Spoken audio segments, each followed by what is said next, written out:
This is The Wheel Weaves, a Wheel of Time podcast with no spoilers. Welcome, listeners. This podcast is safe for first-time readers because it's made by a first-time reader. I'm your host, Danny, and I'm the one who's taken on the task of reading through this 15-book mega-series. I'm joined by my co-host, Brett, who's a longtime fan, and he's acting as a tour guide on this journey.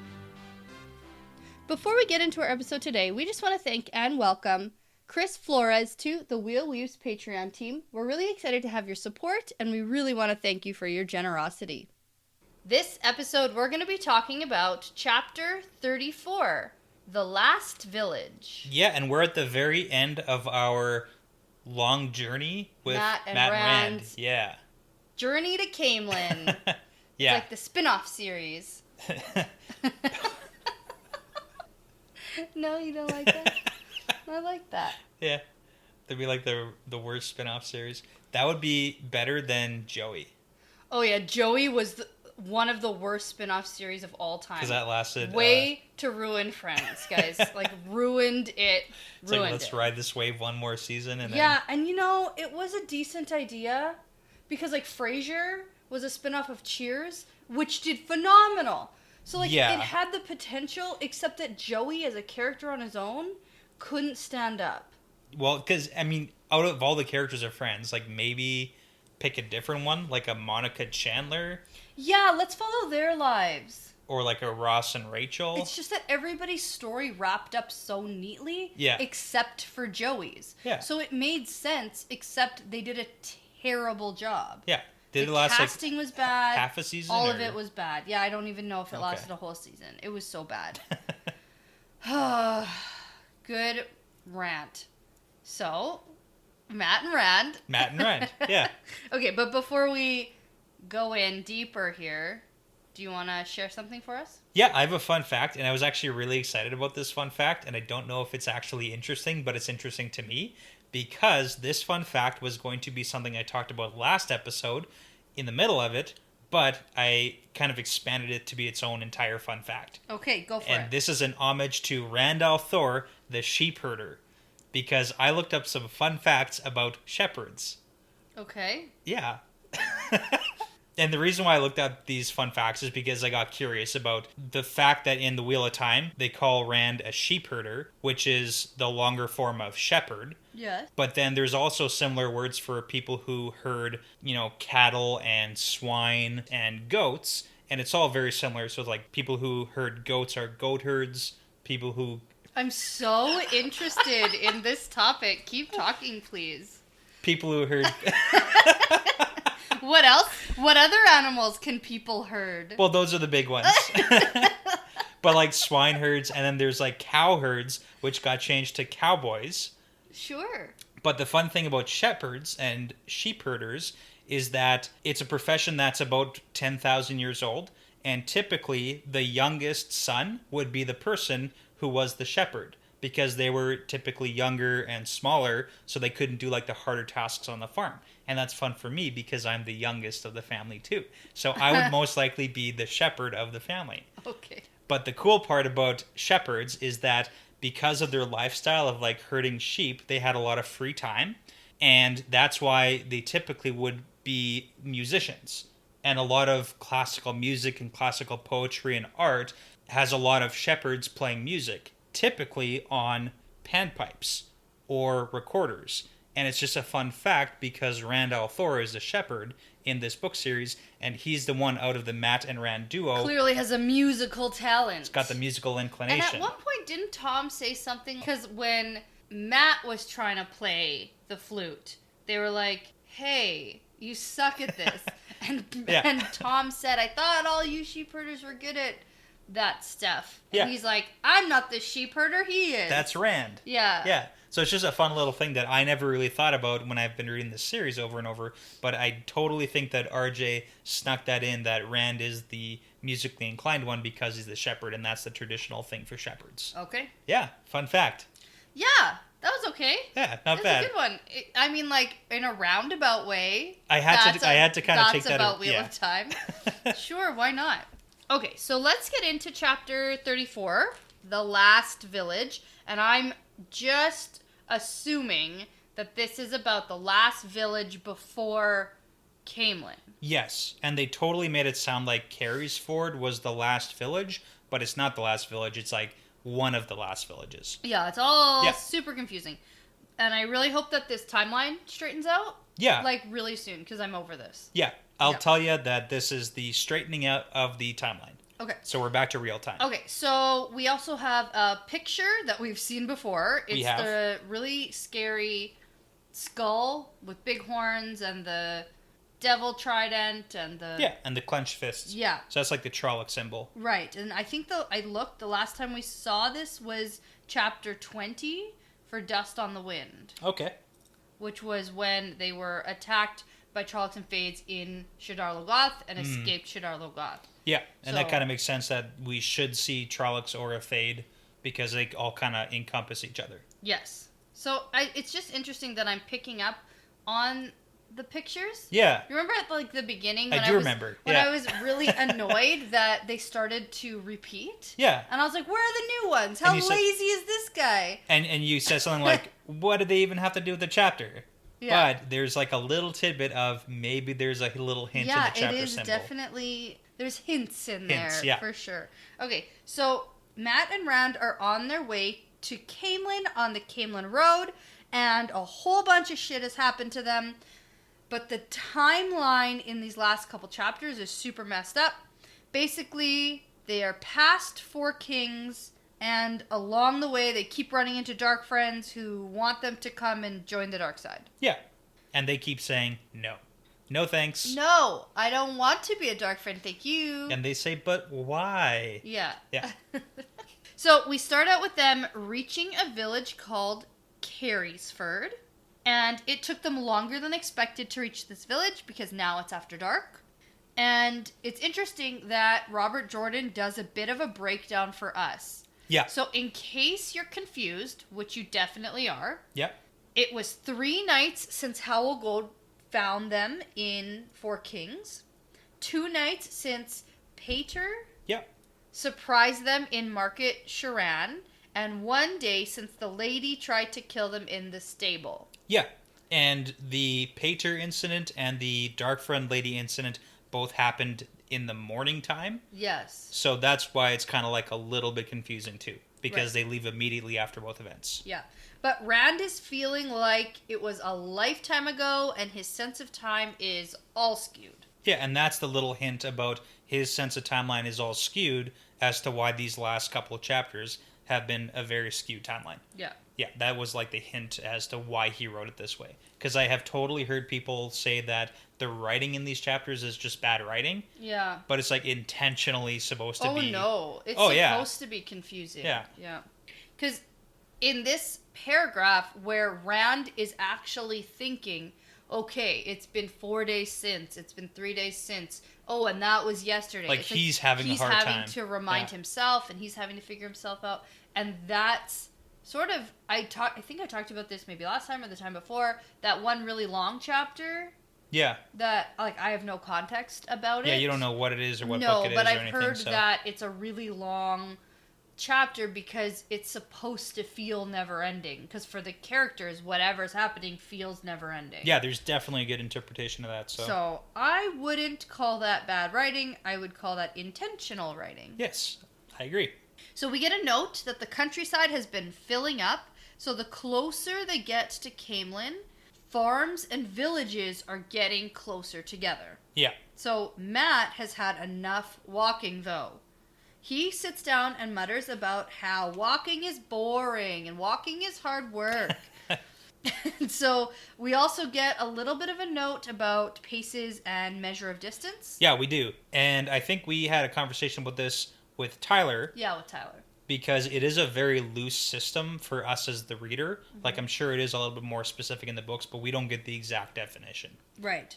So we get 2 paces to the span, 1,000 spans to the mile, and 4 miles to a league. Yeah. And the one interesting part is that if 2 paces are to a span, 1,000 spans to a mile, that means there's 2,000 paces to a mile. So I'm curious if anybody ever walks a mile, how many like paces or like steps it takes to walk a mile. Okay, so people who are super into their Fitbits and Yes. count their steps, I want to know. how many steps in a mile? Because I'm not going to go and do that research. No. There's not a chance. But I bet we have some people who know. I hope so, because I would Yeah. actually like to see, because I feel like that's not necessarily totally arbitrary. I think that there's definitely some intention to that. Well, right, because I think also that, like, your pace and Is a my lot bigger, pace yeah. is different. Like, if it's a typical sort of average type measurement, then, like, I get it, but then it's also going to take me longer. Yeah. Well, and the only thing that I could speculate on is that the distance is measured based on, like, armies marching, because if you have, like, a regular soldier taking a pace, Yeah. that would all be, like, standardized, so that would make sense to me in my mind for, like, distance. And generally... Yeah, that's true. Yeah, generally the soldiers would be male, like, for the most part. Yeah. So generally the pace would be bigger, so... Okay, so Rand decides that they will sneak into some fields and sleep tucked in some haystacks.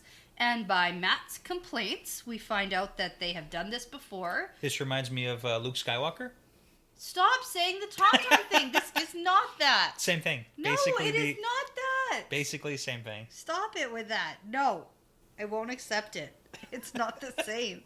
Okay, so it is just not comfortable at all. And I can imagine that. But it is sort of warm at least. And Matt is concerned about making it to Caemlyn because of all the Dark Friends and Fades that are after them. Plus, he's super negative and convinced that everyone else is dead. Yeah. And poor Rand is trying to stay positive, but I don't think it's working. It doesn't seem that way. And it is also a funny callback here where Rand thinks to himself, like, heroes in the stories never have to put up with this. Yeah. And we got that exact same line of thought from Perrin, Oh, yeah. where he says heroes didn't have to put up with Egwene. Egwene. Yeah, that's true. Yeah. They didn't have to argue with women to sit on horses. Yeah. Yeah. Yeah. Rand and Perrin are cute. Like, they have a lot in common. They are.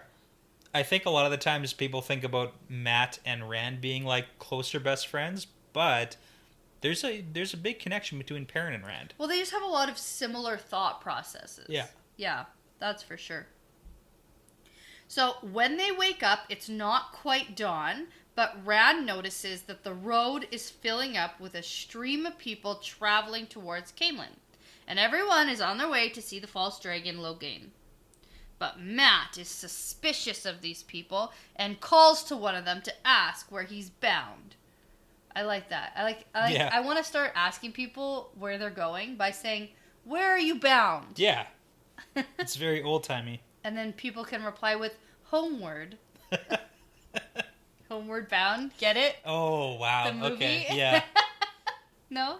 I remember that as a child, Yeah. but I only remembered because I think it's supposed to be a really sad movie. Yeah. About But a dog or something. I don't know why. Yeah. Yeah. Maybe a dog gets lost and has to find its way home. I'm completely guessing. I have no idea. Yeah. But anyway, this exchange is funny. I just like the way how he writes people talking to each other. How so? For to see the dragon. Oh, yeah. I just Okay. think Yeah. it's funny. So the guy goes, Caemlyn, of course, for to see the dragon, just like you. But apparently, Matt feels the need to ask a bunch of people along the way Just to check. all day long. And this is kind of like just confirmation for us, too, that all the rumors about Logain going to Caemlyn yeah. seem to be true. Either they're true or they spread wildly. Or everyone got fooled. yeah, and everyone's just going to be there, and Yeah. that sounds like a gong show. But we so- also think the White Cloaks are heading there, too. Oh, yeah. Yeah. To, like, probably kill the Aes Sedai and steal Logain for themselves. Maybe. Is that your theory? Yeah, that's my theory. Like, why else would they want to go there? I mean, we also get some information about the Queen We do. in this chapter, which makes me think that maybe that's a reason. But it seems too coincidental. Okay. Yeah. A little coincidental, but believable. Okay, but the village people and farmers all seem to be really pissed off about this flow of visitors to their lands. No one is offering any rides. Everyone's super pissed off that all the roads are crowded and their villages are crowded, and it all sounds terrible. And it's kind of funny because we heard that before too, where that one guy was like, "Oh, people don't know how to stay where they're from." Yes. Yeah, it's like they're fools. So, but we're getting that sentiment over and over again here. But we learn here why Matt and Rand are keeping their distance and hiding from wagons and men on horseback. Yeah, we do. Because at the beginning of chapter 31, when this journey sort of starts, well, it doesn't start. It's actually sort of where it's ending. It's but that's almost where at the we very get end. introduced to this journey. Yeah. But they are cutting holes in hedges, and they are hiding from any men who are coming down on horseback. Yeah. And we sort of find out right now that carts do not slow down for people on the road at all. And one actually knocks Rand over. Yeah. And Matt curses the wagon as it keeps rumbling along. But one of the merchant's guards calls them dirty, dark friends. And it kind of seems like they're just a little bit less cautious about calling people dark friends. It's more like it's like an insult versus an actual accusation. Right. Like, get out of the way, dark friend. Yeah. But not actually calling them dark friends. Yeah. But yeah, the wagon drivers are totally just like assholes. Right. And another time, one of the drivers actually cracks Rand in the face just above the eye, and then the driver like smirks at him. So yeah, now they keep their distance and watch out for them. And that's kind of that's like the little bit of a hint saying this is within the realm of time that the beginning of chapter 31 happened. Yes. It's like somewhere around there. Yeah, okay. And I just make a note here, like, as if they don't have enough to watch out for. Yeah. Now they also have to watch out for asshole merchants on the road. It's not like just like Trollocs and Fades and Dark Friends. It's like just fucking asshole people. Yeah. Yeah. So they carry on, and Rand thinks about how it's positive for them that there are so many young men traveling the same route as them. They will stand out less, and it'll be harder for the undesirables to pick them out of the crowd. They are also pretty hungry at this point, and Rand won't let Matt steal eggs anymore because apparently these like Queen's guards are going to look for any excuse to take in all of these sort of foreign people. Yeah. It's like they're not breaking the law by traveling on the roads, but like how the second you step out of place, they're going to take you in. Yeah. But Rand thinks about how they don't have any money left and how Gode knew about the flute playing, so they can't use that tactic at an inn to get a meal or a bed anymore. That's kind of like the laying low. Yeah. Yeah. And so as it gets darker, Matt and Rand just keep walking as other travelers start to taper off as they pass a couple more villages. So this is, I first thought, oh, I guess that other village wasn't the last village. And that's why I kind of said at the beginning, it's like they make it sound like Carrisford is the last one, but it's like there's still a few. Yeah, and it sounds like they're all really close together. Yeah, it's basically just like a spread of civilization at this point because they're getting so close to the capital. Yeah. So by nightfall, they are the only ones still walking on this road because everyone else has sort of emptied into different villages and different inns along the way. But Rand says as long as they can see the road, they keep moving. The further we go before stopping, the further ahead we will be. And he thinks about how there's no real point to pushing himself further because he's not really being chased. And he has the same thoughts about before, about how Dark Friends and Shadow Spawn are all waiting for him anyway. Yeah, so I always think about Rand has been doing like a really super diligent job of not being seen when he can help it, because he's been like leading Matt through the fields to avoid villagers. They've been like hiding. He's been going out of his way to not be seen by people. Yeah. And it's just only recently that on the road, because there's so many other young people, that they're able to travel like openly. Right. But I also think this is back to the whole mindset. Like, if you set a goal and a target, it keeps you moving forward. Definitely. It's sort of back to the whole Emmonsfield and Tam dragging him through the Westwood because they are so tired and sore. Yeah. And it's like, if we can make it to this point, we'll be Yeah. okay. Yeah, just pushing them along. Yeah, so they come up to another village, and Rand says that they can stop once they pass the village. Just another mile or so. Matt complains, but then ends up coming with him anyway, because what's he going to do, sit on the road by himself? Yeah. No. So as they walk through the village, the streets are empty except for one guy adjusting the harness of a horse and two men at the end of the village inn on the edge of darkness. Yeah, and he does have that gut feeling where he's like, it feels wrong. Yeah, so they stop, and he doesn't keep going, and they sort of hide in the shadows of a house or something. And I just keep thinking, like, trust your gut, man. Like, it's gotten you this far. Yeah. And it's kind of coming back to what Elias said about, like, your gut will keep you alive. Yeah. If you listen to it. Yeah, so they hide. They're a little bit too tired to try to find another way around. And Rand knows that he shouldn't go just barging up on these people. So they wait it out. Yeah, and I want to ask you, so when you first read this and you first saw that there's people here, you probably had some, thoughts on who it was in the shadows? Not really. Oh, you didn't? I was going to say... Because you kept bringing up, like, Mordeath. Yeah. So when they brought up the shadows... that's so out of my head. I've, like... You gave up on that? I gave up on it. I've been disappointed too many times. Yeah. Well, it's like the first thing they talked about was how many nights can I sit by the phone waiting for Mordeath to call? And he doesn't call. I gave up on him. I moved on. Yeah.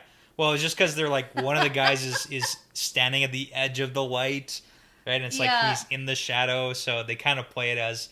This is like a Mordeath vibe, but I didn't get that at all here. Okay, I was just kind of thinking. The stuff about Mordeath, I think it will come to a head at some point. I don't know. I didn't get that vibe here, and I bet when I'm not expecting it at all, that's when it's gonna jump out at me. Probably. And I'm gonna be like, I knew it, but then also I didn't at all because I've just been so wrong about this. I don't know if it's just a red herring where nothing really is going to happen with it, and it's supposed to make me, think. Yeah, no, I totally get that. It's supposed to lead me in a different direction so that I am surprised when, boom, it's a dark friend. Yeah, it's like throwing you off the scent. It is throwing me off, and so I've been disappointed, and I actually didn't think about that when I was reading this. So yeah, anyways, they decide to wait these people out, and this is another instance of... You read most of the chapter and barely anything happens, and then like the last 3 pages of the chapter tons of have stuff so happens. much stuff happen. So Rand gets an uneasy feeling about the 2 men talking and can tell that the guy with the horse feels the same way. So he notes that the man in the shadow is clearly doing all the talking, and the other man is just listening, but in a very nervous way, like wringing his hands and wiping his forehead, even though it's cold out. So Rand watches this conversation, and the man in the shadows turns to walk away, and Rand suddenly realizes why he's been feeling so uneasy. He recognizes the feeling of the fade, and thinks to himself, getting as foolish as Matt now, are you? Which is kind of funny. Yeah. But true enough. He's right. Yeah. Yeah. Because he literally watches the fade slip into the shadows. Yeah. And he watches the cloak, which doesn't move. Yes. So and everything... then he goes, oh, right! Yeah. Oh, shoot. So Rand tells Matt that there's a fade, but he thinks he's gone now, and Matt has sort of started to drift to sleep sitting against his house, but he jumps up all alert and goes, what? Where? What? Where? And, Rand's like, shut up, though, bud. And the nervous man turns to head into the inn, and the man with the horse then addresses him. Yeah, so we get some names, too, so we can refer to them as... Not Nervous Man and Horseman? Yeah, Horseman. I like Nervous Man and Horseman better, though. Yeah, Nervous Man is also Innkeeper Man. Innkeeper Man. Yeah. But I just have a note here because I think this is an interesting way for us as the reader to get new information. It made me think of when Nynaeve is listening into Moraine and Lan's conversation, where it's like we get that little insight. Yeah, totally. As a reader, so. Yeah, just like overhearing a conversation of strangers, I think it's even more interesting because we don't know these people at all, and we get so much background on both of them in such a with like couple nothing. sentences. Yeah. I think that about a man standing in the shadows and then another man talking with him, that might have been 3 or 4 sentences. Yeah. Before he turns to walk away, and then we get Rand's thoughts about it, and so I don't think it was enough time for me to even process, what might this be? Before all of a sudden Rand's like, fade. Yeah, and right? then it's like the afterwards interaction. Maybe that's why it didn't even cross my mind, because it really does happen very quickly in this chapter. And it's kind of like even when the fade shows up in the middle of Whitebridge, RJ threw the whole, there's a fade into the middle of a paragraph without actually adding context prior. So. Right, yeah. It actually kind of reminds me of in Harry Potter. Oh, there you go. Yeah, I know. You did it. I know I did. And I'm gonna not talk about it. Yeah. That's not how this works. So it reminds me of when Harry and his cousin Dudley at the beginning of the 5th book. Okay. Are You lost me, but which one is that? Order of the Phoenix. Does it matter? Maybe a little bit, maybe. So Harry and his cousin Dudley at the beginning of book 5 are in the little Muggle community where his aunt and uncle live. Yes. And then the Dementors show up. In that tunnel. In the movie. In the movie, it's in a tunnel. Yeah. I don't know if it's in a tunnel in the book. I don't know specifics enough for that. But that's what it reminds me of. Because it's just like all of a sudden something super out of place and you don't expect it to be there. Yeah. And I've always in my brain thought fades look like Dementors. And that's why it always surprises me when humans are just standing and talking to That's fades. the hard part, is like they're people. They're people, except they're weird part people. Yeah. With no eyes. But they have the hoods that like cover their faces. Right. So they stand in shadow so you can't really see their faces. But the whole you can feel them in the air, they elicit fear, all of that stuff is the same, except they're not like floaty cloaks. Yeah. Yeah.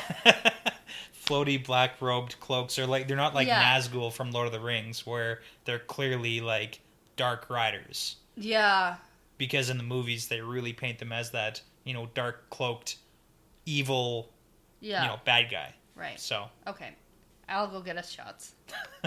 Okay, back with shots. Yep. For you. For your Harry Potter reference. For my Harry Potter reference. I just can't help myself. I am okay with it. Yes, I know you are. All right. So that's... You get Jamaica. I get Jamaica. Which you've never been to. I've never been. Yeah, that's true. That one's actually from my parents. Yeah. But I have been to Jamaica on a cruise when I was a teenager. Cool. Yeah. And then I have Israel. Nice. Yeah. We have a friend who's in Israel right now. Yes. And I think that I wanted to give him a little shout out. Nice. Okay. Always fun. Okay, cheers.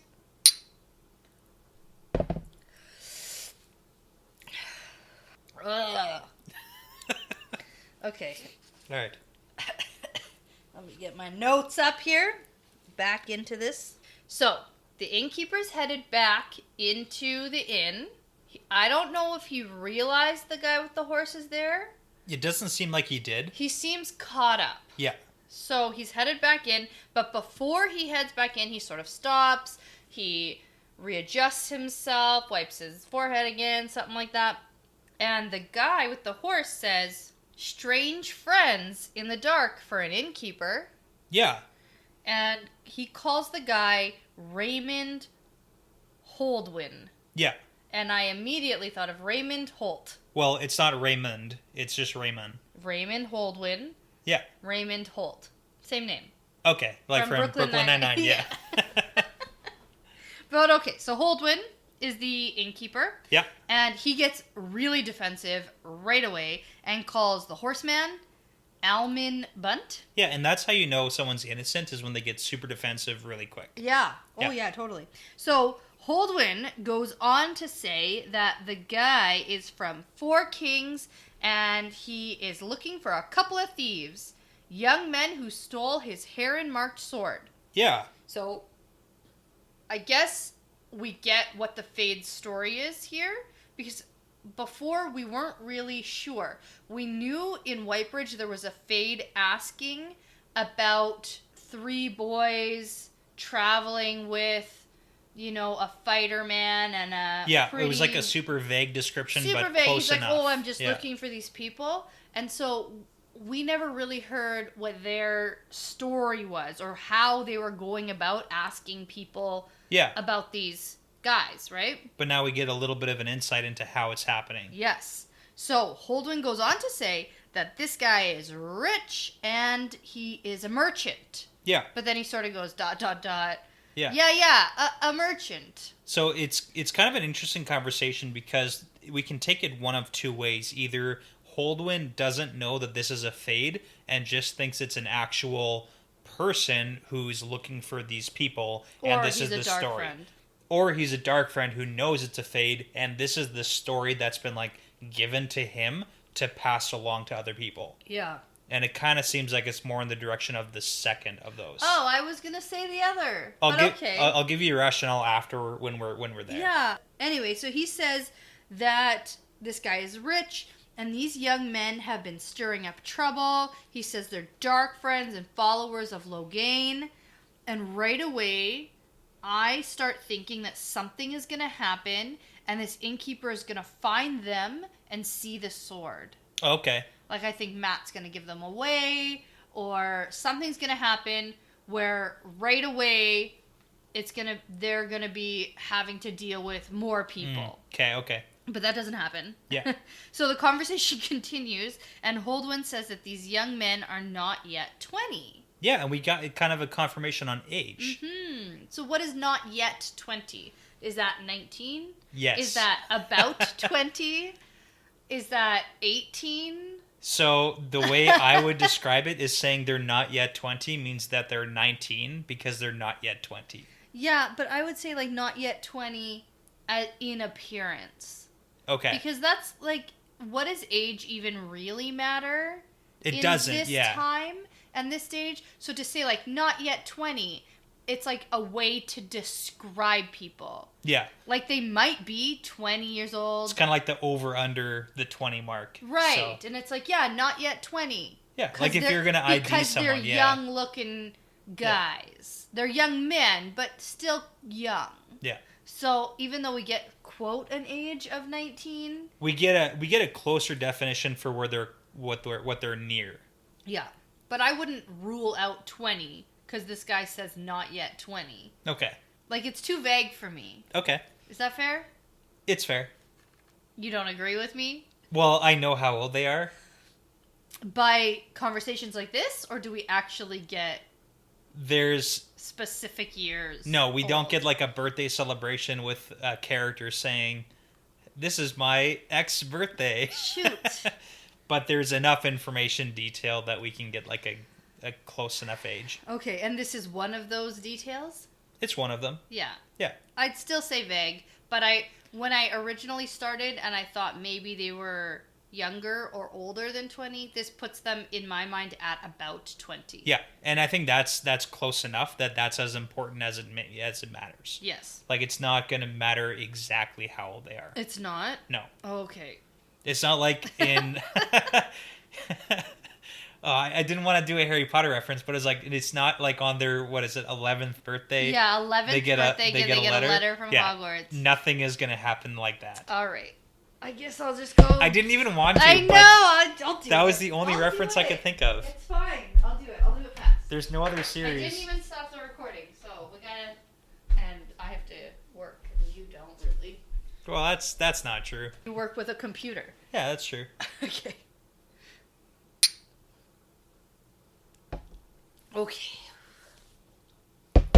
Okay. 11, Hogwarts letter, not yet 20. That was speed round shots. That was fast, hey? Yeah, that was pretty quick. We'll say efficient. Efficient. I like that. So Bunt starts making fun of Holdwyn a bit here, but clearly not really believing his story, and Holdwyn doesn't really pick up on the fact that he's being made fun of. Yeah. Which I think is extra funny. I like when people don't know that they're being made fun of when everyone else does. That's my favorite comedy. Well, we kind of get that distinction too in that whole dark friends and followers of Loghain because we got that argument in Emmons Field back at the very beginning, where some of the villagers were saying, oh, you know, the dragon is the Dark One, they're the same person. Yeah. And there was this huge argument of, like, false information, yeah, basically. it kind of reminds me of when Tom is making fun of the boys, when Matt's like, we've been as far as the mountains of mist. Yeah. And he goes, oh, that far? That far, really? And he's like, yeah, that far. And it's like, no, you're being made fun of, man. Yeah, and he doesn't even pick up on it. Yeah, that's what this reminds me of. Yeah, so Holdwin's the same way. Doesn't get it. Does not get it. So he just keeps on going, saying that these young men are sly and vicious. And his friend will pick them up once they're located. But don't try to take them for yourself if you find them, because they're mine. Just let me handle it. Yeah, and this is a really important description of what the Fade is giving as information. He's killing the objections that people might have to bring them in himself. So he's like saying, oh, don't listen to what they say because they're sly and they're vicious. Don't approach them because they might attack them. So it's like, if you kill the objections beforehand, it's whatever the boys say. If this message is passed along to someone who's not clearly Bunt, like, they're not going to approach the boys and try to get their side of the story. They're just going to automatically assume they're Dark friends. Yes. So in my notes here, this is where I speculate that Holdwin wants the reward for himself. Oh, 100%, yeah. When he's like, just let me handle it. You just tell me if you see them. You tell me. Yeah, and I'll tell him my friend. Don't worry. So that's a good point, because he says the reward is 100 gold crowns. 100 crowns for the pair, but they want both of them. Yeah. Yeah. But if Holden wants the reward, do you think that the reward is actually like 200 or something? And he's just telling everyone that the reward is 100 so that if they turn it into Holdwin, he'll get the extra profits? It's an important question because we want to know how greedy Holdwin is. Okay, interesting question, because I think that's what the Fade told Holdwin the reward is. I think Holdwin is pretty caught up. Yeah, he doesn't seem that smart. Right now, he didn't get that he's being made fun of. Right away, he launches into, like, he wants to tell someone about this, and he's really going excited. into a lot of detail with Bunt, who clearly doesn't really care. And they don't like each other. Yeah. Yeah. They're not friends. No, at one point he says Bunt is like an old man who's all cooped up by himself on his farm. Yeah.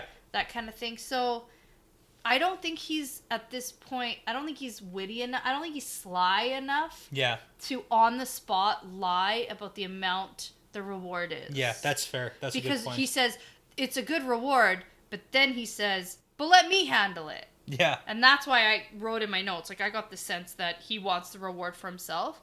So yeah, this is where we find out that the man that was harnessing the horse, Bunt, right? Yep. We find out that he's headed to Caemlyn in the middle of the night to avoid the crowds. Yeah, which is actually pretty smart, except that your horse might get hurt. Your horse might get hurt, and you might get hurt. Yeah. And apparently there's just, like, fades lurking all around. Yeah. You don't know what's out in the dark. To be fair, in Bunt's mind, he's just saying, like, if the Queen's Guard can't protect us this close, because they're probably, like, less than 8 hours of traveling away. Yeah, right? He said he's going to be there bright and early. Yeah. And it's a good point, because, like, if a Fade actually wants to kill you, then being at your house isn't going to stop him. No, look at poor Tam's house. Yeah, it got broken into. Busted into, broken all up. Yeah. No home security. Oh, well, but that's to be not fair, true. Yeah. They did have home security. It was the iron lock. Yeah. Well, it's not like our home security does anything, too, so... No, it just captures the video of someone breaking into my car. Like, multiple times. So I can watch the video of my car getting broken into. That's what my security system And then does. the police say, well, log it online. Yeah. Was anything stolen? Yeah. No, I don't keep anything in my car to be stolen. Not even is it anything stolen. It's anything under like $5,000 stolen. Oh, so not like, my is my entire sunglasses? Was my entire car stolen? No. And there's nothing we can do. My car is worth way more than your shitty car. Don't even with me with Hey, that. now. Okay. Still. But it's like... Okay, no. If someone tried to break into our house, our security system would go off. That's the point. It's basically an alert for us, though. Well, no. the system we pay for, it'll call the cops. Okay. It'll alert the authorities. Okay. It's high tech. It's got a touchpad. Okay, so. Okay, I have a note about this. You do? Yeah, because when he mentions that he's going to Caemlyn right now and his cart's all loaded, yep. In my brain, I pictured Rand and Matt sneaking onto his cart. It's not that big of a cart. No, but I didn't know that. I don't know. Okay, yeah. I don't know. They've been riding in carts all the way. Yeah, that's fair. I have no clue how big this cart is. Okay. So what do you mean it's not that big of a cart? Anyways, Rand and Matt, I think, are sneaking into this cart. Like, maybe it's tarp covered or something. Okay. I just see this vision of them sneaking. And then... That's definitely, like, a thing that happens in, like... I'm just thinking, like, jumping onto a train. Yeah. And no one noticing. Yeah. Yeah. That's what I was seeing. Like, if they're talking over at the inn and his cart's, like, over here. And they can, like, sneak under the... If they can just, like, get in without being seen. That's what I think is gonna happen. And I'm so nervous that they're gonna fall asleep because they're so tired. Oh, man. And then get caught and because of that. And then they're gonna get caught. But then, even more layers of my thinking what's gonna happen. The sword will be exposed. Oh, no. Because Rand's sleeping. And that's just going to be bad news bears. And then it's like, boom.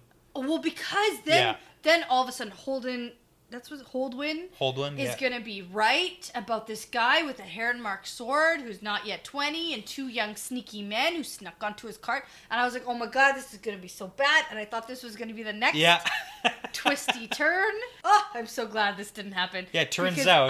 I was so nervous thinking about all the things that could happen.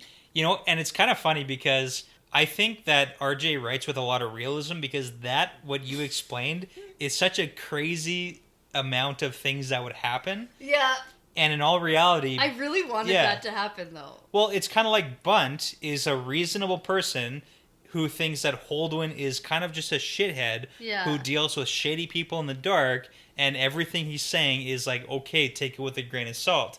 So when that's why I thought it would be... Oh, and then he does end up seeing them and doesn't even think twice about two young men. But this is my thought. Yeah. I think that Bunt knows 100% who Rand and Matt are. Oh. We haven't get there yet. You're jumping ahead. I am. But just to put on the record, I think Bunt knows exactly what's up. And he just thinks that Holdwyn is just a piece of work. So... Okay, interesting. Because as soon as Holdwyn says stole his heron-marked sword, I think 100% before this chapter's over, someone sees his heron-marked sword. I think for sure, because it's such a nice juicy little bait out there. Oh, it is 100%. Yeah, it's just the fact that RJ has such a realistic writing style that Bunt's reaction is just very realistic. Like, he doesn't fly off the handle. It's just like, this guy's full of shit. Yeah, jump on the cart. I'm going. Yeah. So. He doesn't say, hey, Holdwyn, I found some young guys. Yeah. Check if he has a sword. Check if this is the guy you're looking for. But he clearly doesn't like Holdwyn at all. Right. So, like, even if he does or doesn't recognize these boys, like, he's not going to give them up to Holdwyn. Yeah, that's fair. But anyway, so after this conversation between Holdwyn and Bud, Holdwyn goes back into the inn, the door slams behind him, and Rand has a better idea than my idea. Yeah. He plans to hide in plain sight. Yep.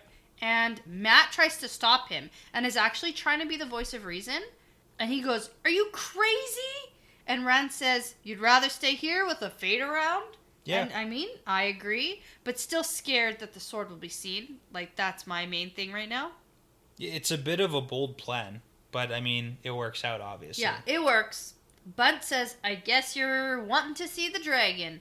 And Rand says, the false dragon. Good one, Rand. And I went, good emphasis to show that they aren't dark friends. Exactly. Yeah. Wink. Good one, bud. That's how you convince someone you're not a dark... That's what a dark friend would say. That sounds like a White Cloak saying. Yeah, actually. But they get their ride to Caemlyn with yet another guy who just sort of wants someone to talk to.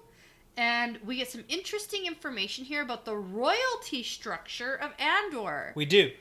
And he talks about how Queen Morghese has a Tar Valon witch at her side all the time.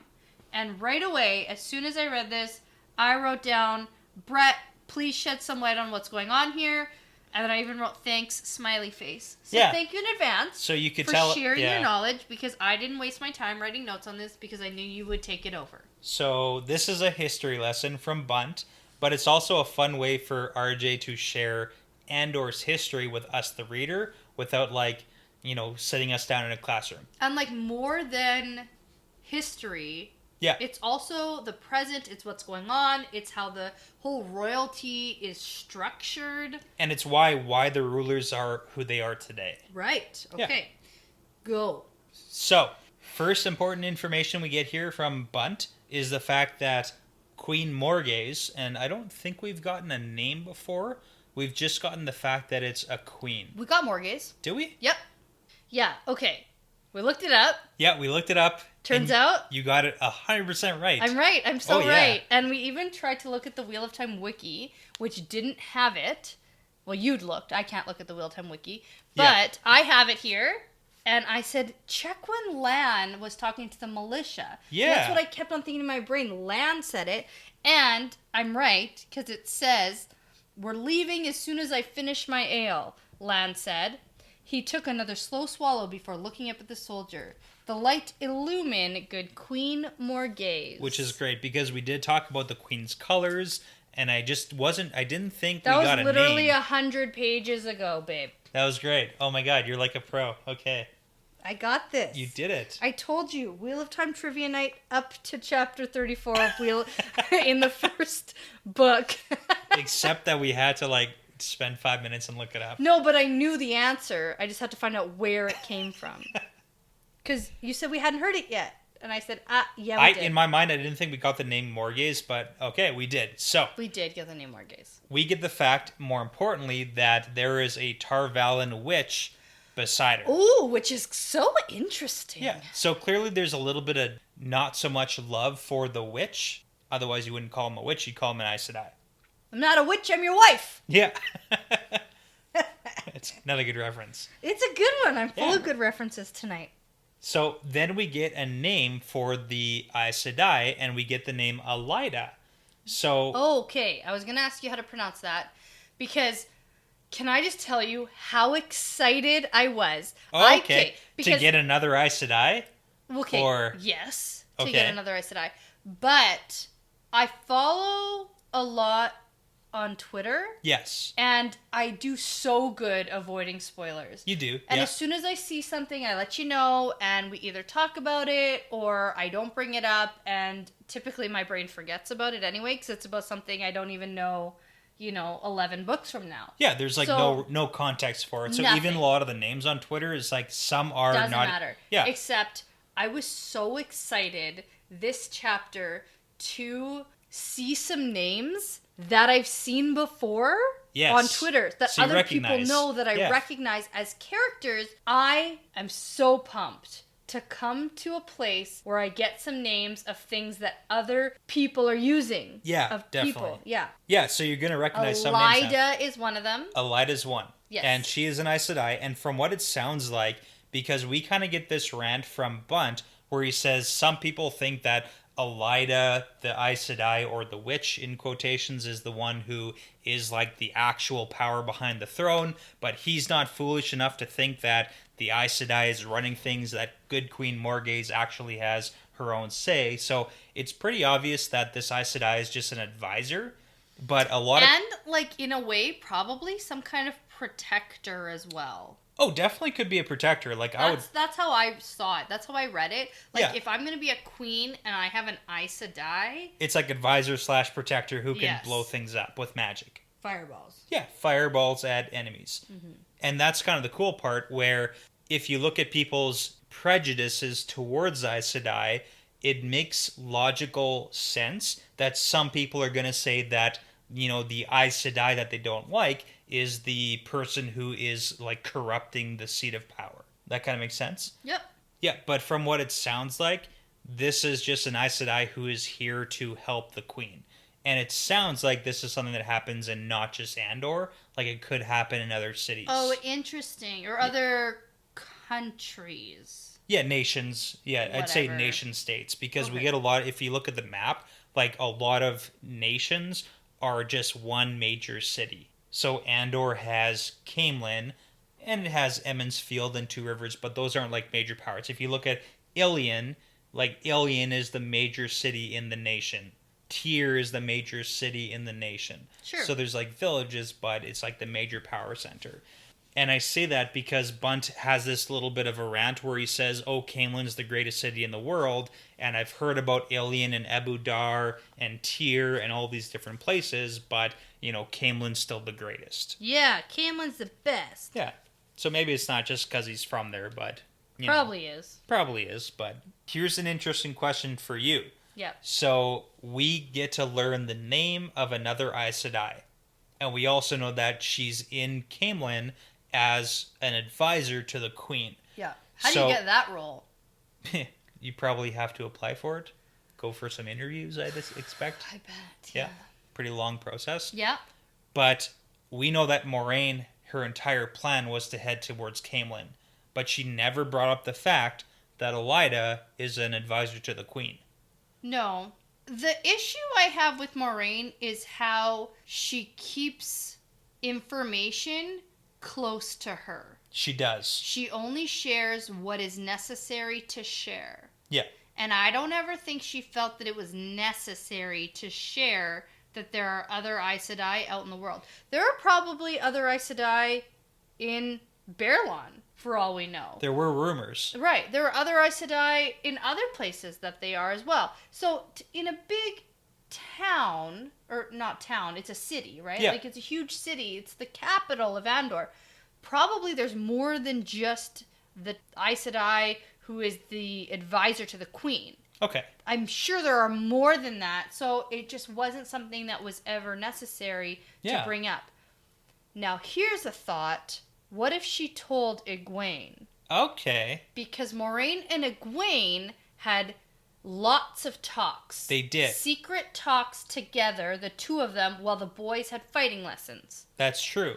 So, while she was explaining things about Aes Sedai to Egwene, what if she told Egwene that there is an Aes Sedai who is advisor to the queen? Yeah, it's almost kind of like a whole conversation of, hey, if we get lost, just so you know, here's one of my sisters in Caemlyn, go and check her out. Okay, I did actually put this in my notes. This is the only thing I actually wrote down to mention while you were going through this. Yeah. For sure I wanted to mention it. Rand thinks that Aes Sedai are interchangeable. He does. That's what I wrote down. He totally thinks that. So if Moraine can't get him to Tarvalon, then maybe this one in Caemlyn can. Yeah, and him and Matt have some eye contact in that questioning, way. Yeah, when it's sort of... And Matt goes, no way, man. And Rand's like, why not? They're the same person. Yeah, they're Aes Sedai, whatever. Yeah. But we got from Moraine and Lan, mostly Lan, that he doesn't trust Aes Sedai or anybody in Tarvalon. Yeah. Like 50% of the population. Right. Yeah. But we got that they aren't interchangeable, and we got from Moraine speaking to Egwene that they are just people. Yeah, with faults and flaws. Right, and now that I have a little bit more knowledge of the whole Aja factions. Yeah. Right? And only some, because you don't know what all the factions do. But no, I have a knowledge of that there are factions. I don't know the factions. You're right about that. But I mean, we did a guessing game, but it's pretty good. I'm sticking with in my brain. That's like headcanon now. Yeah. Like my guesses are just. That's what it is. Which is probably going to cause issues. But, I know. We shouldn't have done that so early. You're like, we got to do it because we're going to come up on it. And I thought we were going to come up on it really fast, and we haven't. So. Well, in the scheme of things, yeah. Yeah, and so now in my brain, that's what the Aes Sedai factions are. Yeah. So that's trouble. But otherwise, I'm just saying that Aes Sedai are all just their own people with their own faults, with their own motives, with their own goals, and Rand doesn't quite get that. Did you have a prediction of what Aja Elaida is? I don't know who. No, just right now. Yeah. Okay, Yeah. so I mean, you know nothing about her, obviously. I don't know. I don't think I guessed right now because I don't really have a protector one. The only one I would think of is maybe blue. Okay. All right. Yeah, because in the bonus episode, I did predict that the blue Aja were like the secret agents. You did say that. And yeah. I would lump secret agents in with protecting the queen and being advisor to the queen. So... All right. It's on the record. You said Elida is blue. That's okay. But like, I don't... That's okay. I know you have no context. I know. I just want to hear it. So I mean, if all of my predictions are exactly correct, which they probably are because I'm so smart. Yeah, totally. Then yeah, blue. Okay. So then we get a whole list of problems from Bunt about what's going wrong in the world, like bad winter and crops are failing and people are getting attacked. Cows drying up. Cows drying up, and ravens don't even wait for people to die. Things like crazy things. We saw ravens attacking alive things. And we did, but Rand is kind of going along with it. But then Rand can't even focus because he's so tired. He's like drifting in and out of sleep. Yeah, they've had a really long day, and they're lying down in a cart now. Yeah. Bunt goes into a little bit of history for us. So we get two names. One is the Lady Elaine, and the second is Lord Gawain. And I have seen both these names before. Yes, you have, yeah. And that's really exciting because we get one as the daughter heir. So that would be Lady Elaine is the daughter heir to, Morgase. So that's Morgase's daughter. That's Morgase's daughter. So the daughter heir refers to just the queen's daughter? Yes, because... So is it sort of like... So in typical history, yep. There's a king... And the prince is next in... So the king's son is next in line to be king. Correct. So if there's a queen... Yep. The daughter is next in line to be queen. Yes, and from what Bunt says, this is how it's always been. There's always been a queen, and that's just how it is. Yeah. Okay. So there's no king of Andor. It's always a queen. Okay, and what if she doesn't have a daughter? Then there will be a succession war, which we get a little bit of a hint to. Gotcha. Yeah. Okay. So men do not rule Andor. Yeah. Women do.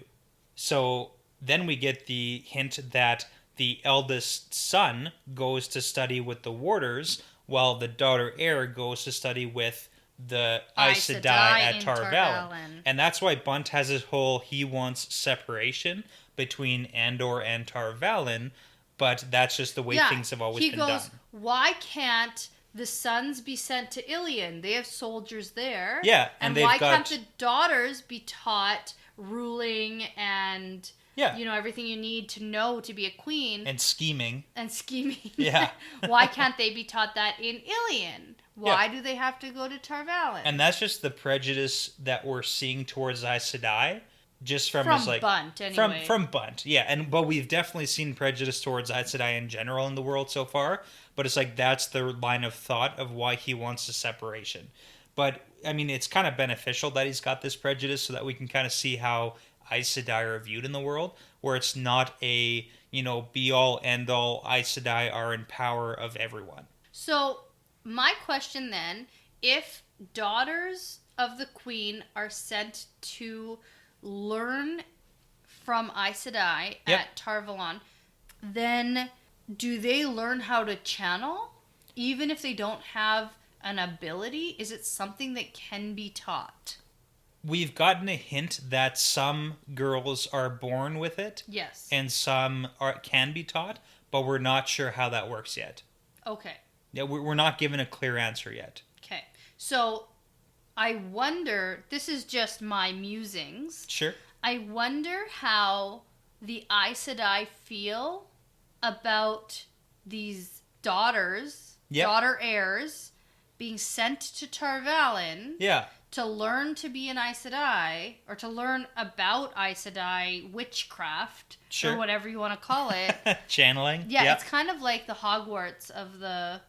Yeah, so are you I'm just like wondering how they feel about these girls being sent there who might not have any power in or be able to touch. So the one almost power. like, is there an animosity there, or is it like a they because like it? Everybody else there probably is there because they can touch the one power. Sure. Okay. And they're like learning. Yeah. And then it's like these like little bratty daughter heir like princesses, literally. Yeah, literally princesses. So are sent there to like learn the ways, and it's like, oh, I'm gonna learn to be an Aes Sedai. Yeah, it's a good question. And then if the queen, so eventually Elaine, is it right? Yeah. Who's the princess technically? Yeah, daughter heir. Oh, there's no princesses in this realm. Daughter heir. Yeah. I'm gonna go call her princess, and everyone's gonna hate me so much. I can already like feel the comments coming in. It's not Princess Elaine. It's daughter heir Elaine. Yeah. Yeah. I got it. Okay. I'm still picturing like Princess Peach, though. Yeah. I can't help it. Daughter heir Peach. Yeah. No, I get that. Okay, but so she's just like there in Tar Valon. Yeah. Yeah. Yeah. It's a good question, and we're gonna have to watch for it. Okay. So this is a typical Raffo. Okay. Read and find out. Okay. So then we get a little bit more history from Bunt, and this is like what happened prior to Morgase being queen. Yes. So Bunt refers to, look what happened the last time. So Luke was dead in the Blight before he could be anointed first Prince of the Sword. And we get that hint that the first son should become the first Prince of the Sword to the Queen. So it's like the brother-sister combo should kind of be like a Queen and Guardian combo. So if Elaine becomes queen, sure, would she be her own Aes Sedai, or would she also get another Aes Sedai? We're not sure.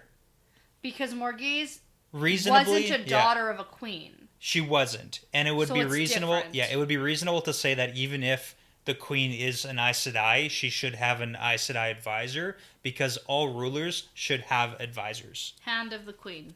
Hand of the queen. There you go. Exactly. Okay. Yeah. They need a Ned Stark. No. But anyways, yeah, so you should have an advisor. But so we get a name of Luke, who died in the Blight before he could become the first Prince of the Sword, and Tigraine vanished when it came time for her to take the throne. So apparently this Tigraine was supposed to become Queen of Andor, but she disappeared. Luke died in the Blight, and then that's when there was a succession war where Morgase clearly won it. And that's why some people say that Morgase isn't the rightful queen, because Tigraine isn't like confirmed dead. She's just vanished, so that's why Morgase wouldn't be the rightful queen, because Tigraine should be. And she's gone. Just gone. And she disappeared apparently a long time ago. How long? We would expect over a decade. Okay. Yeah, so like 10 to 20 years ago probably, based on the timelines here. So that's where we get the information that if there is no daughter heir... Run off or dead. Basically just she left. Gone. Yeah. So that's where we get the information that if there is no daughter heir to the throne, then there's going to be a succession war where basically all the houses of Andor, like all the noble houses, are going to scheme and fight and compete to see who becomes the next queen. And that's a really important information. Sense. Because that's why Morgase won the succession, because she was able to take the throne. And that's where the controversy comes up. Do we know how she did that yet? We don't. Okay. No, we've got no idea how. Well, I just didn't know if you could share anything with me, but no. That was dumb of me to ask. No, that's okay, though. But then we get a second name, and this is really important, too. Damodred. Tarangale Damodred. Yeah. So Tarangale Damodred was the husband of Tigraine, the queen who was supposed to become the next in line. So Tarangale Damodred was married to this Tigraine, but then when she disappeared, he positioned himself with the houses and the proper people, and he married Morgase. Yeah. You wouldn't have thought he'd lost his wife. Him hot to figure which house would win so he could marry again and become prince consort after all. Well, he managed it though. Why Morgase chose? No man knows the mind of a woman, and the queen is twice a woman, wed to a man, Wed to the land. There you go. So this is an important note. So Tarangale, before Morgase was queen, before she won the Succession War, Tarangale positioned himself to be her husband so that he could essentially be like the man behind the queen when she took power. Right. Now, Tarangale also, it's mentioned that he brought Caemlyn into the plotting. So while he was positioning with his Tigraine wife who disappeared, and then his new wife Morgase, he was plotting with Caemlyn, and the tree chopped down. Yeah, the tree chopped down, which we know that Laman Oh my god, did. back to that. Back Yeah. to that whole storyline where that was Laman's sin, where he chopped the tree down, and that caused the Aiel to come over the dragon wall, like Tam had in his fever dreams, where he's mentioning that. Yep. So that we know that was roughly 20 years ago. And that's why I said we can estimate that Elaine and Gawain are roughly in that age range too. Oh, okay. Yeah, because it said he got himself decently killed after he fathered Elaine and Gawain. Exactly. So if he fathered them and he was killed within that time frame, then they both seem to be about 20 years old. So you might think daughter heir and the prince, essentially, Prince Gawain, right? Princess. So and right prince. away when you say that, I'm thinking which one of our fellas is going to hook up with this Elaine. Exactly. Yeah. Now we know that Tarangale is the father of Gawain and Elaine. But dead. And Tigraine is missing, presumably dead. Luke, her brother, presumably, if he was going to be the Prince of the Sword. Right, okay. Right? Could be, just based on what we've heard so far. Sure. He's dead in the Blight, and then Morgase won the Succession War to take over the realm of Andor. Yeah, and that kind of wraps up our nice little history lesson for what's been going on in Andor lately. Yeah, the only other thing I want to mention about this is that, so we know Bunt really wants the Aes Sedai and the Queen to be separate. Yes. But he says 3,000 years is long enough. Too long. So it's not like this is a relatively new thing that's happening. That is really important. It's so ingrained, like 3,000 years since the breaking of the world. Since the breaking, Andor and Tar Valon have been paired where there's an Aes Sedai advisor to the Queen. Yeah. Put things right without the help from the White Tower. And that's about when Rand falls asleep. Yeah. So he misses anything else that, any other history lesson that might actually be worth listening to. Absolutely. Especially if Rand is figuring that he's going to go to the White Tower for help. You think that listening and taking in what this guy is saying is new, good information. Yeah. But he's too tired. And he goes to sleep. Dream sequence. Cue dream sequence. Yes. Okay. Not a Baalzamon dream sequence, just like a regular crazy dream. So we think. So Rand drifts off, and he has a weird dream. But I put in my notes here that it seems relatively normal. So he's talking with Tam at their big table in the farmhouse, and then it switches to him dragging a litter through the Westwood, but instead of Tam being on it, Tom is sitting cross-legged and juggling, telling him something about the dragon being one with the land. And I have a note about what Tom is saying about the dragon being one with the land.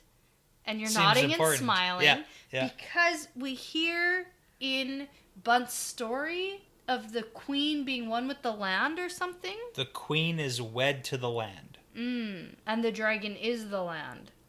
So the queen is wed to the land, but the dragon is one with the land, and the land is one with the dragon. And this is a really important thing that I wrote down here, because we've gotten a lot of mixed opinions about who and what the dragon is. And we've gotten from a lot of the common folk that the dragon is an evil character. He is an evil person who does harm to the world. He broke the world. Be what we've been exposed to. That is the most popular opinion. Yes. And it's like, this is a bad person, bad sign. We don't want it. But if this is a true statement, and that's the big if, you don't typically see evil characters being represented in a phrasing of the dragon is one with the land and the land is one with the dragon. Yeah. That makes it seem like the dragon is some sort of harmonious, watcher of the world, almost. Yeah. Like that seems to be the flip side of the sort of argument where it's the dragon will save us all. He will save us all by destroying us all. That's basically the premise of the dragon, is to save us, he's going to destroy us. Oh, I didn't know that. We got that in one of the first, in the prologue. Oh, I thought that was he'll save us. We can look to him to save us. I didn't know there was also he destroys us. I thought it was like he will love us and save us. And we can look to him to save us. So you get the seas boil, the living envy the dead, all was shattered, all but memory lost, and him who brought the shadow and the breaking of the world, they named him Dragon. And then, dark lays heavy on the land, and men cry out to the Creator, bring the promised one. Yeah, he's the dragon's the promised one, yeah, so to speak. To save everybody. To save everyone after destroying everyone. That's like he destroys everyone, then saves everyone. There's like the duality there. Okay, and then that's from the prologue. Yeah. Right? That's what you're reading? Okay. Yeah, that's just from the prologue from those first two passages. So it's like it's a very contrasting nature of what the dragon does or did. And that's the hard part to figure out. Okay. And that's why I think you get all the people thinking the dragon's evil, because he clearly did some bad stuff to break the world. Right. So. Bad guy. But. Something like that. Good guy. Good guy, but bad guy. Yeah. Classic bad guy, but good guy situation. Yeah. Okay. Back to the weird dream. Pulling Tom instead of Tam. Then he sees a fade coming after them in the Westwood. But he has Moraine and Land's severed heads, hung from his belt or something. Yeah. If I need to reiterate it one more time, the TV show can do as much as they want to. Yeah. Right? Like, this series is After you said that last time, and then I read this scene, I read it way more different than I would have. Yeah, it's gruesome. It really is. With blood dripping from their necks. Oh man, it's crazy. Then he sees that the Fade has these tethers in his hand, and Perrin, Matt, and Egwene are attached to them and running behind the Fade. And this is just enough for Rand. He yells out about how the Fade should take him and not her when he sees Egwene. And then Egwene just bursts into flames and crumbles into ash. Yeah. Huh. Very similar to another loved one-ish that we saw burst into flames and crumble into ash. Yeah. A wolf in Perrin's seemingly regular dream. Yeah. But we don't know if that was an actual thing that happened to the wolf. We don't know. I assumed not. Yeah. I felt like we would have been told if that was a real thing that happened. Okay. But that was Baal-Zaman. And to be fair, not a random Fade. When Baal-Zaman is in dreams, he likes to display himself. Yes. He's not necessarily one to hide in the shadows of the dream. No, absolutely not. He likes to say, here I am. Yeah, Baal-Zaman isn't in this dream yeah. Masquerading as a Fade. Yeah. I don't think, anyway. It wouldn't fall in character. No, but it's definitely something, because then Rand screams and, quote, sort of wakes up. Yep. But then there's a raven sitting on his chest, which says to him, "You are mine," and its sharp beak stabs him in the eye and pecks out his left eyeball. Yeah. And I went, ah! Oh, shit. It's a double dream. What the fuck? So, what is so special about left eyeballs? Why are ravens collecting left eyeballs? To make an awesome necklace. Oh, shoot. Gross. Okay, yeah. Same as Perrin. Yeah. Same. And we also literally same order of events, too. Something burst into flames. But think about what Matt said, too. When Rand woke up Matt from his dream, Matt said, "He took my eye." He took my eye. Whoa. Interesting. Whoa. Everyone's eyes are being taken. Yeah. So, same as Perrin, and then now same as Matt. And all along, we've sort of been talking about how they're clearly having the same dreams or similar dreams. So even though this isn't exactly the same as what Perrin experienced with Beelzemon setting the wolf on fire and then the raven pecking out his eye, it's very similar. Same order of events. And just as a side note, it's not his left eye. It just says plucked his eyeball out. Oh. So we don't get confirmation that it's his left eyeball. Was it Perrin's left eyeball? Could have been. Why did I have left in my brain? I don't know. Maybe because it's so similar to what Perrin experienced. You know what? It's very similar. In my brain, I thought it was exactly the same. But, okay. So just an eyeball. So what's so special about eyeballs? Again, to make a necklace. Ah, nice. Yeah. So this is where Rand shrieks, sits up feeling his face, no blood, no pain, but he's clearly super shaken. Like, same as Perrin when Perrin woke up from this dream. Same as Matt when Matt woke up from this dream. Now that you say that. Yep.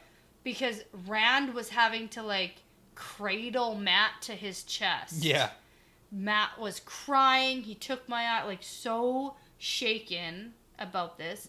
And clearly the same thing, or similar anyway.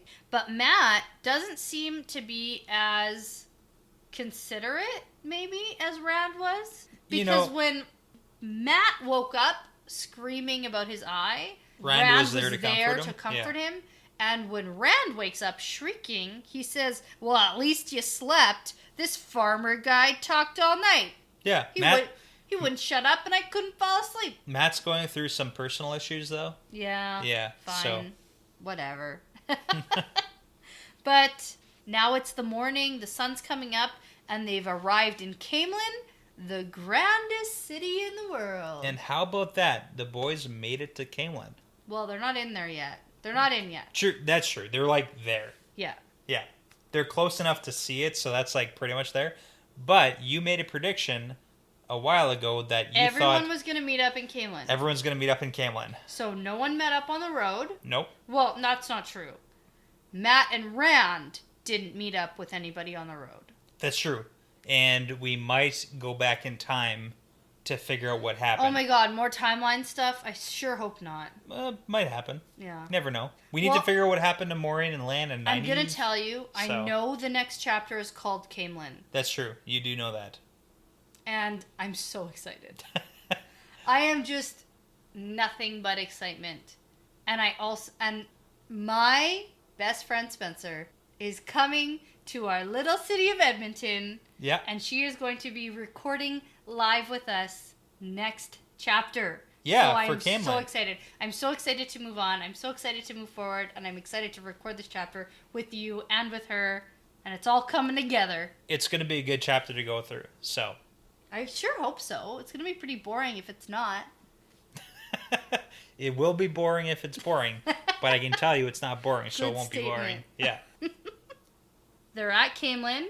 The next chapter is called Caemlyn. So I'm hoping for some meetup. This was my prediction. Yep. The next chapter is Caemlyn. So we'll see if it comes true. We'll see. Because, like, what's going to happen if it's not? I don't know. Are they just going to head off to Tarvalon by themselves? Are they going to go try to talk to the Queen's advisor and be like, by the way, excuse me, the Dark One wants me. Please help me. Well, like, that would be foolish, wouldn't it? Yeah, but aren't and these boys, they never make bad decisions. Oh, no, they're not foolish at all. Yeah. I would never use that adjective to describe these boys. Never. Not once. Wise and beautiful? Well, maybe they're beautiful. I don't know. I've seen the actors. Pretty beautiful. Yeah. Pretty good looking. Yeah, pretty good looking. But if we don't get a meetup in the next chapter, that maybe there was a meetup back on the road that we haven't seen yet. Okay. Because it's a pretty big thing that I know the next chapter is called Caemlyn. Yeah. And I'm assuming it's still from Rand's perspective. And unless the meetup happens there still could be meetups happening or have happened that we haven't seen yet. There's still time because of time lapses. Time lapses. Yeah. Yeah. exactly. Okay. Because we're not quite sure how long it's been. Because I was looking out for that full moon, and it didn't show up. There were a couple instances of moonlight in this episode, but nothing specific about full moons. So, okay, but I think we'll wrap it up for there today. Yeah, I think that puts it at the end of the chapter and end of the episode. Cool. So, that is officially part of the pattern now.